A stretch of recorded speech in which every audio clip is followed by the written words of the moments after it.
इस कार्यक्रम के प्रसारण पुण्यार्जक हैं श्री राजेंद्र प्रसाद जैन, श्रीमती ममता जैन, श्री प्रशांत जैन, श्रीमती दिव्या जैन, पारस जैन, श्री भरत जैन, श्रीमती सौम्या जैन एवं समस्त परिवार मुंबई। आत्मा के पास जानने की, देखने की और संवेदन करने की क्षमता है और इस आत्म तत्व अथवा जीव तत्व को छोड़ करके अन्य जितने भी पदार्थ हैं उनमें ये क्षमता नहीं है। वो जड़ है, उसमें चेतनता नहीं पाई जाती और यह शरीर भी जड़ है, इसमें आत्म तत्व है। वो इससे बाहर निकल जाए तो फिर इसको रखने की इच्छा नहीं रहती किसी को भी। अंत्येष्टि के लिए ले जाते हैं और एक क्षण में यह शरीर राख राख हो जाता है। ये वस्तु का स्वरूप है। भगवान भी इसको रोक नहीं पाएंगे। हम और आपका जो शरीर है वह दिव्य नहीं है। शरीर तो है किंतु इसमें दिव्यता नहीं है।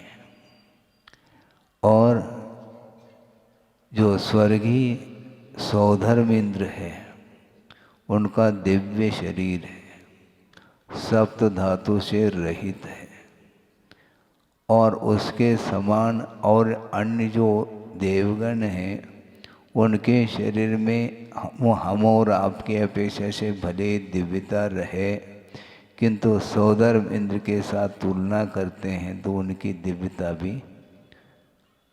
कोई मायना नहीं रखती है। इसके बावजूद भी वह सौधर्म इंद्र प्रभु के चरणों में नतमस्तक हो रहा है। तो प्रभु के चरणों में नतमस्तक हो रहा है, इससे स्पष्ट है कि सौधर्म इंद्र के शरीर की दिव्यता के सामने प्रभु के जो शरीर की दिव्यता है वो अद्भुत है। समस्या एक और है, वह आपके सामने रख रहा हूँ। तीर्थंकरों का शरीर असाधारण होता है, विशेषता को लेकर के रहता है। इसके बावजूद भी गृहस्थ अवस्था में जब वो रहते हैं उनकी आरती आप क्यों नहीं उतारते हैं? शरीर तो दिव्य है ना, शरीर चमक रहा है, दमक रहा है, आकर्षण का केंद्र बन चुका है इंद्र के लिए भी। लेकिन वह इंद्र भी वो शरीर को लेकर के वह आकर्षित हो रहा है, ये अलग विषय है। किंतु जब तक रत्नत्रय को अंगीकार नहीं करेंगे तब तक वो आराध्य नहीं कहला सकते। आराध्य आराधक भाव को लेकर के चर्चा करते हैं तो ऐसा लगता है कि शरीर की आराधना नहीं होती किंतु गुणों की आराधना होती है। पंच परमेष्टि की आराधना आप लोग करते हैं किंतु शरीर देखने में आ सकता है, लेकिन शरीर की ओर दृष्टि नहीं रखते हुए गुणों की ओर जब दृष्टि जाती है तो सारा सारा ये जो कुछ भी देखने में पार्थिव शरीर आ रहा है ये अपने आप में उसके सामने गौण हो जाता है। तो आप गुणों की उपासना करते हैं कि शरीर की? दोनों की नहीं। शरीर की क्या उपासना करो? पंच परमेष्टि की आराधना। तो पंच परमेष्टि का अर्थ क्या है? वह जड़ है क्या चेतन है? तो चेतन की उपासना करो। जैसे जिनालय में जिनबिंब स्थापित है। और जिनबिंब क्या है?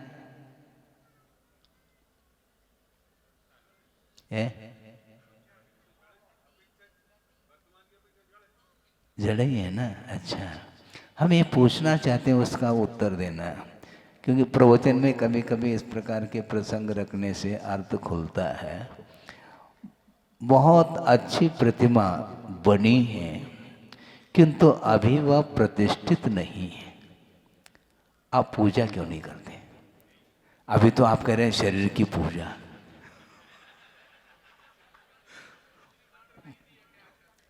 क्रॉस हो गया। वह अभी प्रतिष्ठित नहीं हुई है। प्रतिष्ठा के लिए वो प्रतिमा लाई गई है। बहुत सुंदर मनोज्ञ प्रतिमा है आपकी दृष्टि में, ठीक है, सबकी दृष्टि में है, किंतु जब तक प्रतिष्ठा विधि के अनुरूप आरोपण जब तक नहीं होगा गुणों का, तब तक वो पूजनीय नहीं है। तो इससे स्पष्ट है आपकी दृष्टि भी शरीर की ओर नहीं, गुणों की ओर है। तो इसलिए हम कहना चाहते थे, उस समय शरीर को भी आप शामिल कर रहे थे, शरीर को शामिल नहीं किया जा सकता। इसलिए गुरुदेव ने ये कहा कि वंदना करना सीखो, क्योंकि वहाँ पर जिनबिंब के सामने जब हम खड़े होते हैं तो केवल आकृति आती है। आकृति के भीतर जाना चाहिए, क्योंकि वह निराकार है, आत्म तत्व है। निराकार सागर जी भी यहाँ पर हैं। आत्मा निराकार है, उसकी कृति, उसकी कोई आकृति नहीं, कोई आकार प्रकार नहीं है, उसकी छवि दृष्टिगोचर नहीं हो सकती, क्योंकि छवि जो है यह पौद्गलिक है। आत्मा की क्या छवि? आत्म तत्व किसी भी इंद्रिय का विषय नहीं बन सकता। तो ऐसी स्थिति में जिनबिंब भी वह दृष्टिगोचर हो रहा है, वह बिंब है, किंतु उसमें दर्शन किसका कर रहे हैं आप? प्रतिमा का नहीं। प्रतिमा के भीतर जो उनकी वीतरागता है, उस ओर ध्यान देने की आवश्यकता है। उसमें भाव आ जाते हैं, इसमें भाव लाए गए हैं। हाँ, क्योंकि वह पाषाण था, पाषाण अभी भी है, किंतु एक आकृति, एक रूप दे दिया, मॉडल जिसको बोलते हैं, किंतु उस ओर ध्यान न देते हुए गुणों की आराधना की जाती है, गुणानुवाद जिसको बोलते हैं। हे भगवान, आप अनंत गुणों के पुंज हैं, भंडार हैं, लेकिन जो रागी होता है तो उनके चरणों में जाकर के मांग रखता है, डिमांड। क्या मांग रखता है? भगवान, मैं एक स्वर्ण का छत्र ले आया हूँ और आपके ऊपर इसको लगाऊंगा, छत्र को, और इसके निमित्त से क्या, हाँ, मतलब माला माल के लिए छत्र चढ़ा रहा है। अब सोचो, विचार करो। हाँ, यहीं पर दृष्टि में अंतर आ जाता है।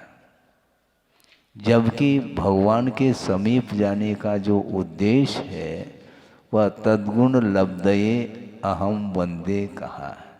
हे भगवान, आपके चरणों में आने का मेरा और कोई प्रयोजन, अभिप्राय नहीं है। एक ही उद्देश्य है भगवान, जिस प्रकार आपने मोक्ष पथ पर आरूढ़ होकर के रत्नत्रय की आराधना के माध्यम से जिन गुणों को आपने उपलब्ध किया है, उन गुणों को प्राप्त करने की दृष्टि से आपके चरणों में आया हूँ। इस प्रकार भाव ला करके यदि आप पूजन अर्चन आदि करते हैं तो उसका प्रतिफल आपको भी मिल सकता है। गुरुदेव ने ये कहा, जिनकी आराधना करने से जिनेंद्र भगवान की आराधना करने से जब मुक्ति मिल सकती है तो स्वर्ग की क्यों इच्छा रखते हो? माल माल क्या माला माल है। इच्छा स्वर्ग की क्यों? क्योंकि चतुर्गति रूप संसार में परिभ्रमण करता हुआ अनंत काल हुआ, इसके उपरांत भी अभी भी वह स्वर्ग चाहता है। और एक व्यवहारिक दृष्टि से एक बात मैं कह रहा हूँ, किसी का अवसान हो जाता है तो लिखा जाता है स्वर्गीय, भले ही कहीं भी गया हो, ये बात अलग है। परिणाम किस रूप में उसके हुए, किस गति का बंद किया, किस आयु का बंद किया, किसी को ज्ञात नहीं। वह तिर्यंच गति को भी जा सकता है, लेकिन व्यवहार की भूमिका में स्वर्गीय लिखते हैं। आप कुछ भी लिखो, किंतु जो लखने में आ रहा है भगवान के लिए वह स्पष्ट दिखाई दे रहा है। बहुत कठिन काम है। चतुर्गति रूप संसार में ये चार गति हैं। इन चार गतियों में पुण्य प्रकृति और पाप प्रकृति के अपेक्षा से विभाजन किया है कि नरक गति और तिर्यंच गति इनको पाप कहा। क्यों कहा है ना? और मनुष्य गति और देव गति को पुण्य कहा है। लेकिन आयु की विवक्षा में मात्र नरक आयु को ही पाप के रूप में स्वीकारा है। मनुष्य, तिर्यंच और देव आयु इनको पुण्य के रूप में स्वीकारा है। अब प्रश्न ये उठता है, तिर्यंच गति को तो पाप के रूप में और तिर्यंच आयु को पुण्य के रूप में क्यों? बहुत बड़ा प्रश्न है ये। इसका उत्तर दिया है आचार्यों ने। तिर्यंच गति को इसलिए अप्रशस्त प्रकृति के रूप में लिया है क्योंकि तिर्यंच कोई बनना नहीं चाहता, किंतु बनने के बाद मरना नहीं चाहता। हाँ, इसलिए वो पुण्य। नरक गति में जो जीव गया है, जो नारकी बना है, वह निरंतर मरने की इच्छा रखता है। भयंकर वेदना है। सागरोपम आयु तक वह शारीरिक दुख का अनुभव कर रहा है, जिसको आप छड़ाला में पढ़ते हैं, तिल तिल करे देह के खंड। उसको देख करके वो भयभीत है, वह चैन नहीं उसको एक क्षण के लिए, और वह इच्छा रखता है जल्दी जल्दी मैं मर जाऊं।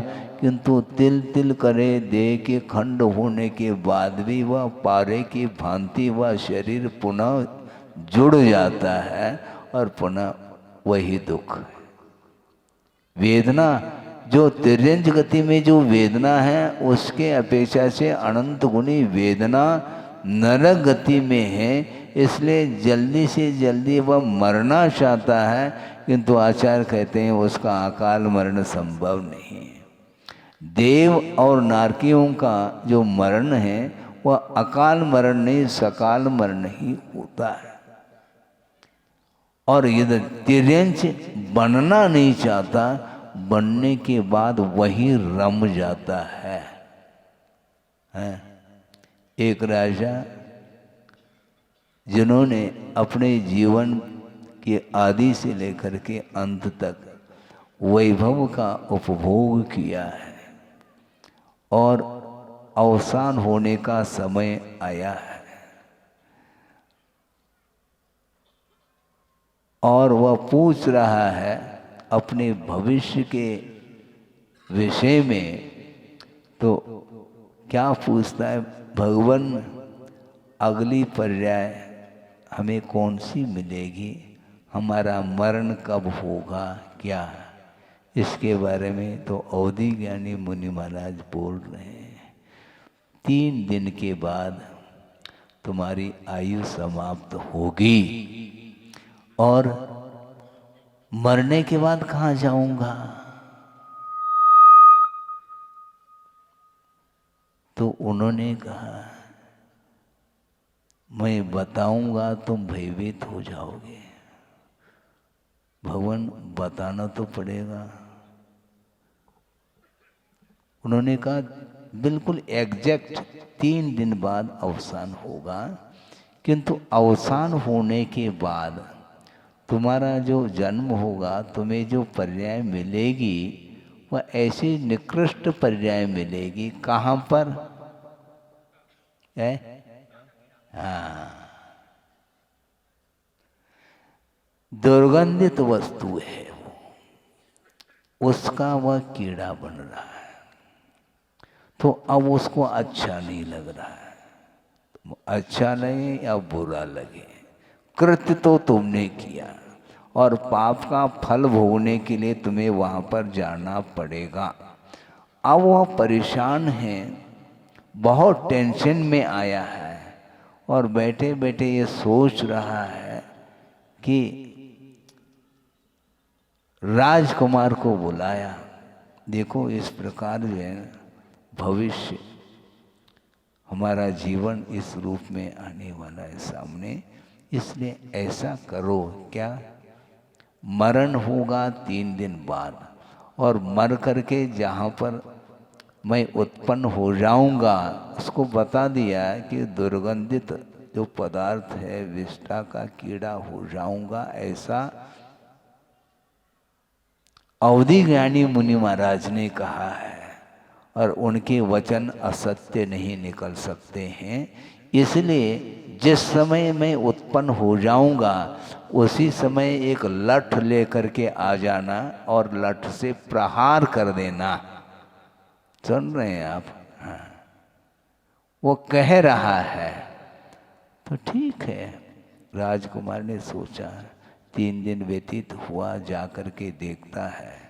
बस एकांत क्षण भी नहीं लगा, उसमें से एक बड़ा कीड़ा आ गया, लठ ले करके खड़ा है। जैसे मारने के लिए प्रहार करता है वह अंदर चला जाता है। बार बार प्रहार करने के उपरांत भी उस चपेट में नहीं आता, वो भीतर चला जाता है। तो वह सोचता है कि हो सकता है हमारे पिताजी का जीव ना हो, ये भी संभव है। जा करके पुनः मुनि महाराज को पूछता है, भगवान ये क्या बात है? आपकी वाणी तो बिल्कुल ठीक निकली कि 3 दिन के उपरांत अवसान तो हुआ और वह कीड़ा भी हुआ है, लेकिन वह लठ के लिए उन्होंने कहा था लठ से प्रहार कर देना, किंतु वो भीतर क्यों जाता है? वो ऐसा तो नहीं कि वह कोई दूसरा जीव हो, नहीं, तुम्हारे पिताजी का ही है, तो वह बचना क्यों चाहता है? तो ये कहा गया जहाँ पर जो उत्पन्न होता है उसको उसी में, हाँ, वहीं रम जाता है। आपके लिए वह दुर्गंधित पदार्थ है, किंतु उसके लिए वही इष्ट है। यो यत्र रमते तस्मात् अन्यत्र स न गच्छति कहते हैं। जो जहाँ पर रहता है रममान होता है तो वहाँ से वह छोड़ना नहीं चाहता है। इसलिए तिर्यंच मरना नहीं चाहता, जाना कोई भी नहीं चाहता। हाँ, वहाँ पर रम जाता। इसको बोलते हैं विषय। पंचेंद्रिय के जो विषय हैं इसका ये तासीर है, ये प्रकृति, इसका स्वभाव यही है। एक ही वस्तु भिन्न भिन्न समय पर वह इष्टानिष्ट के रूप में प्रतीति में आती है। जो आपके लिए अभीष्ट है अगले क्षण में वही अनिष्ट संभव है। ये कैसे महाराज? आपने भोजन कर लिया है और रुचिकर था इसलिए थोड़ा अनुपात बढ़ा दिया, फिर अपच हो गया। अब अपच हो गया तो अब वह रुचेगा नहीं है, क्योंकि वह पचा नहीं, बचा है वो। हाँ, पच नहीं, डाइजेस्ट नहीं हुआ, वो पचा नहीं है, बचा हुआ है, इसलिए अब खट्टी डकार आ रही है, बदबू आ रही है। और जब तक वह क्लीनिंग नहीं होगा तब तक उस पदार्थ को खाने की रुचि उसके अंदर जागृत नहीं होती है। ये विषय है ये, इसलिए कब से खाते पीते आए हैं? खाता खोल करके देखो, खाते हुए कितना समय व्यतीत हुआ। खाता अभी भी खाता ही चला जा रहा है। खाता खोल करके देखो कितना खाया है, टनों टन। हाँ, जीवन में मान लो किसी के 80-90 साल तक वो खाया है। हाँ, कितना दूध पिया होगा, कितना घी का सेवन किया होगा, कितना गेहूं, चना, सब कुछ। इसके बाद भी ज्यों का त्यों, सुबह खाया था, शाम को और शाम को खाया, पुनः सुबह। ये रूटीन है, मशीन है, डालते जाओ वह खाली होता चला जाता है। इसलिए तृप्तिजनक नहीं है। जो इंद्रियजन्य जो सुख है वह तृप्ति को उत्पन्न करने वाला नहीं है। यह कम से कम श्रद्धान का विषय बनना चाहिए, और श्रद्धान का विषय यदि नहीं बनता है तो कभी भी उससे वह ऊपर नहीं उठ पाएगा। 5 इंद्रियों के विषय हैं, भिन्न भिन्न विषय हैं, और उससे वह आकर्षित होता चला जा रहा है। स्पर्शनेन्द्रिय है, रसनेन्द्रिय, घ्राणेन्द्रिय, चक्षुरेन्द्रिय, कर्णेन्द्रिय, ये 5 इंद्रियों के विषय हैं। वो आपके मन को विक्षिप्त कराने में कारण है। बल्कि यहाँ तक आचार्यों का ये कहना है, पदार्थ आपके सामने विद्यमान नहीं है, इसके बाद भी आपका मन विक्षिप्त हो सकता है। क्यों? अतीत की स्मृति वो आपको जो है ना परेशानी में डालती है। हमने कल जो लिया था उसी प्रकार का हमें बनाना है। ये है नहीं वस्तु, किंतु स्मृति हो आई।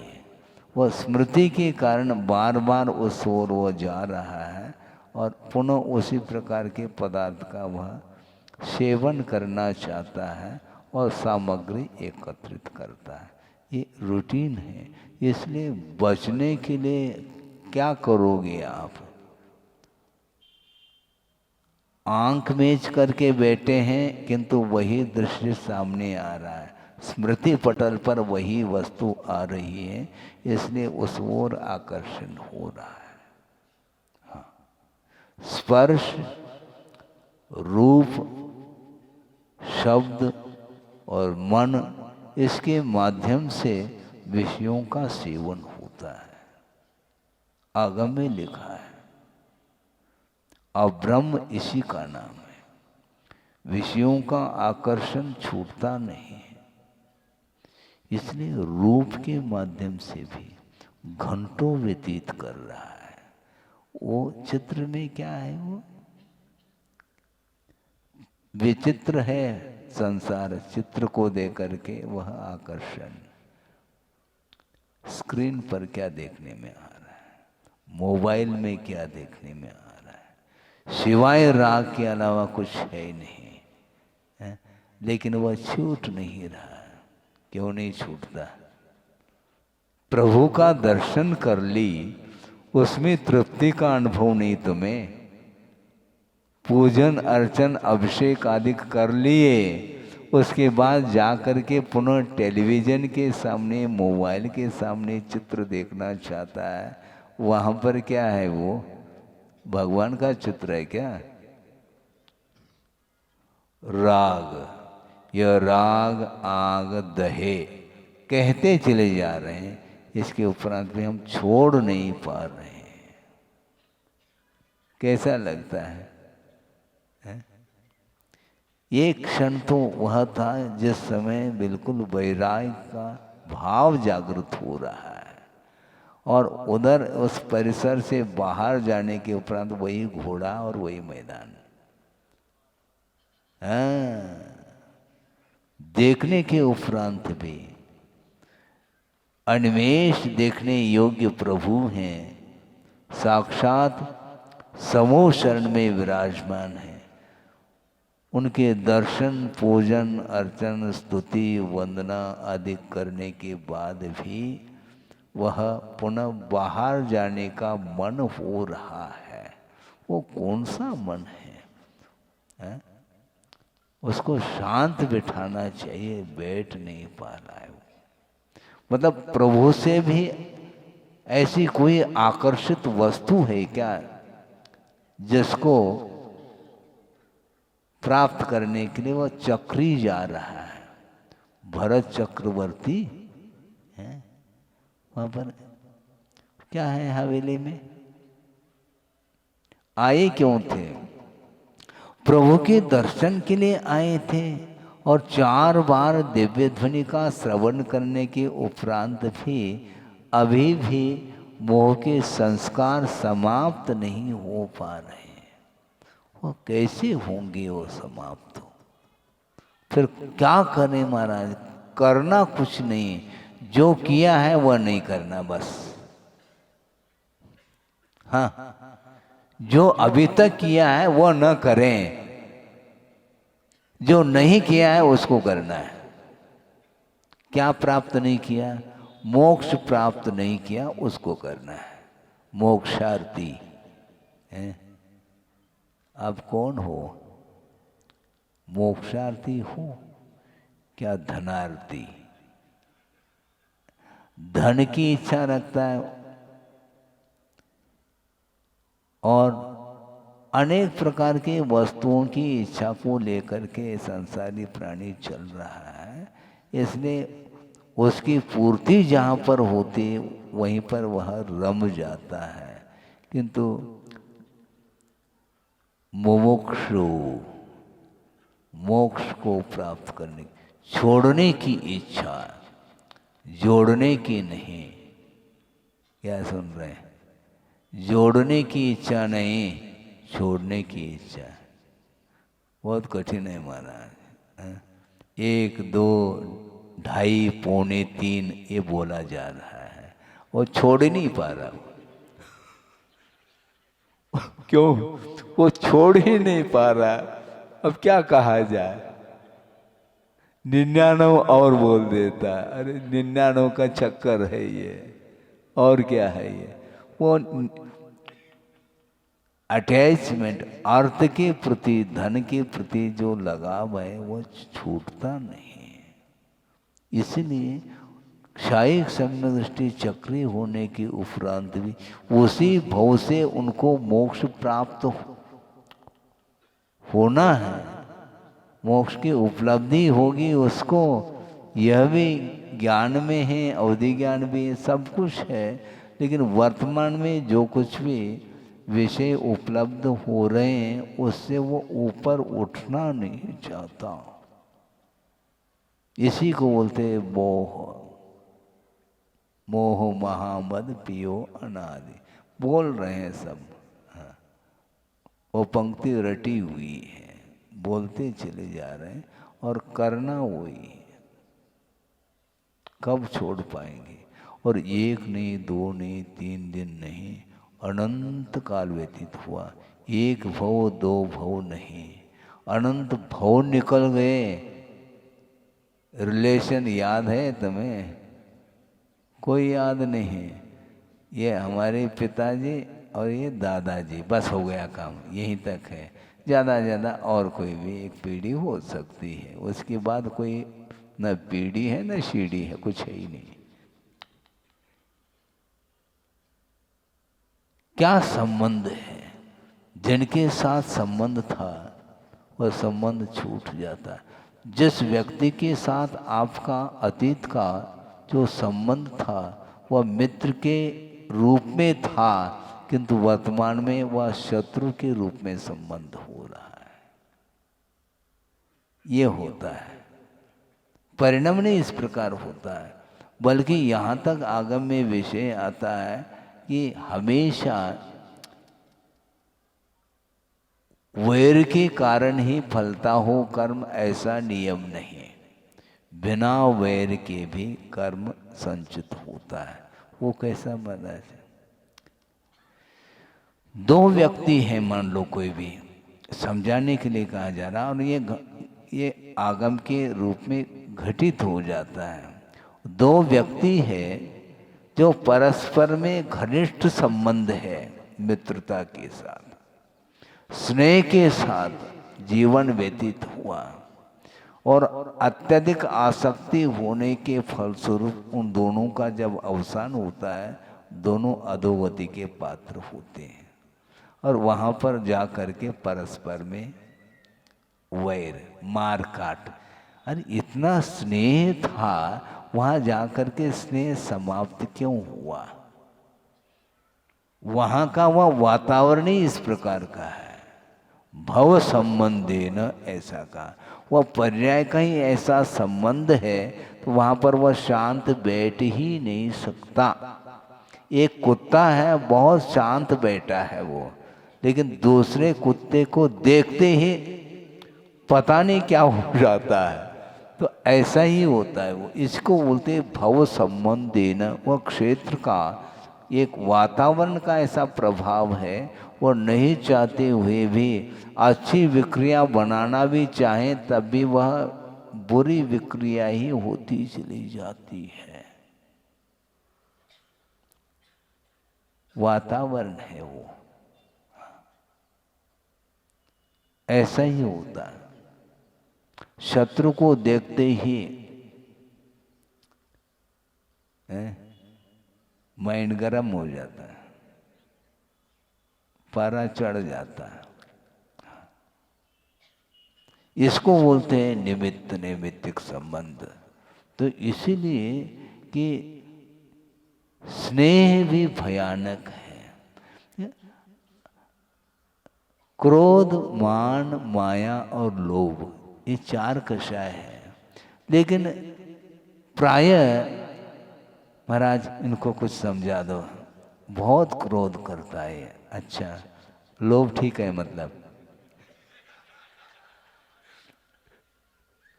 क्रोध करना इन्हें ये ठीक नहीं, मतलब कषाय एक ही है क्या? क्रोध भी कषाय है, बल्कि क्रोध से मान और भयानक है, और उससे भी माया, और सबसे ज्यादा लोभ है। हाँ, लेकिन लोभ को वो अच्छा मानता है। जो व्यापारी है उसको कभी क्रोध नहीं आता। मतलब क्रोध के ऊपर विजय प्राप्त कर ली क्या उसने? नहीं, क्रोध इसलिए नहीं कर रहा, मैं यदि क्रोध कर लूं तो एक भी ग्राहक नहीं आ पाएगा, दुकान कैसी चलेगी हमारी। तो इसलिए क्रोध नहीं कर रहा है, किंतु लोभ निरंतर पल रहा है। इतना लोभ है कि लड़का आया है, पिताजी हाँ आपके लिए टिफिन लाया हूँ, भोजन का समय हो गया, रखो, अभी तो ग्राहक का ताता, हाँ ग्राहक के ऊपर ग्राहक आ रहे हैं, अभी भूख तो खत्म। उन्हें हमें ऐसा लगता है कि हमने खा लिया, ऐसा महसूस हो रहा है। वो आनंद, भूखा है, पेट खाली है, ओम कोठा, इसके बाद भी उसको परवाह नहीं, क्योंकि और की जो भूख लगी है उसकी आपूर्ति के लिए लगा हुआ है। तो इसलिए लोभ का संवरण होना बहुत कठिन है। क्रोध तो बहुत जल्दी शांत हो सकता है। और दूसरी बात यह सिद्धांत से सोचते हैं तो एकदम क्लियर कट है कि क्रोध जो आता है वह बिना लोभ के नहीं। हाँ, जिस व्यक्ति के अंदर किसी वस्तु के प्रति रत्ती भर भी लोभ नहीं है तो किसके ऊपर क्रोध करेगा वो?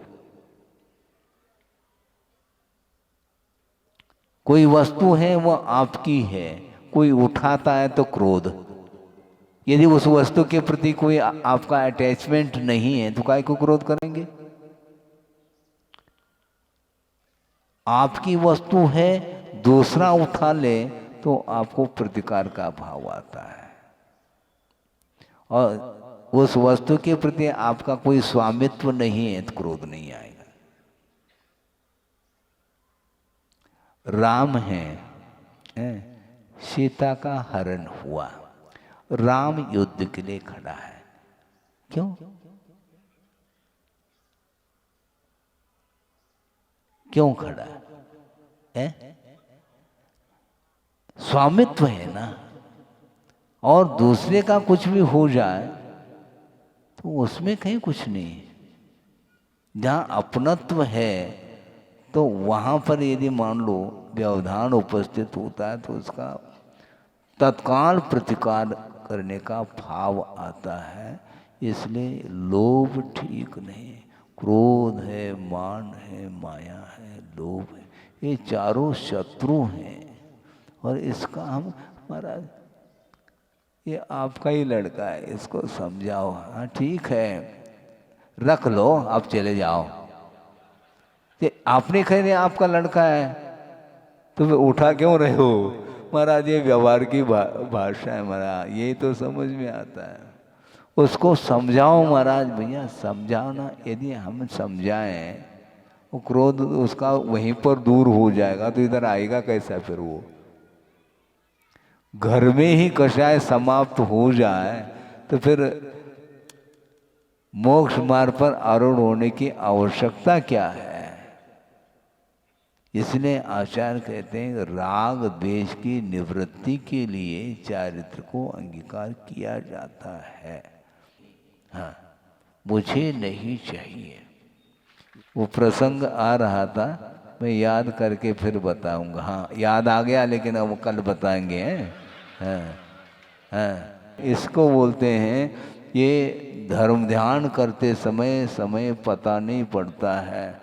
इसलिए हम इतना ही कहना चाहते हैं, आप ताली बजाओ या नहीं बजाओ, कि वस्तुतः परिणामों को पवित्र बनाने के लिए सब कुछ साधन सामग्री है। इसलिए देवगुरु शास्त्र को छोड़ करके अन्य वस्तुओं से आकर्षित नहीं होना चाहिए। इतना ही प्रवचन का सार है। अहिंसा परमो धर्म की जय। बोधि समाधि परिणाम शुद्धि स्वात्मोपलब्धि शिवसो की सिद्धि चिंतामणिम चिंतित वस्तुदाने त्वामंद मानस्य ममास्तु देव। परम पूजा आचार्य गुरुवर श्री विद्यासागर जी महाराज की जय। इस कार्यक्रम के प्रसारण पुण्यार्चक थे श्री राजेंद्र प्रसाद जैन, श्रीमती ममता जैन, श्री प्रशांत जैन, श्रीमती दिव्या जैन, पारस जैन, श्री भरत जैन, श्रीमती सौम्या जैन एवं समस्त परिवार, मुंबई।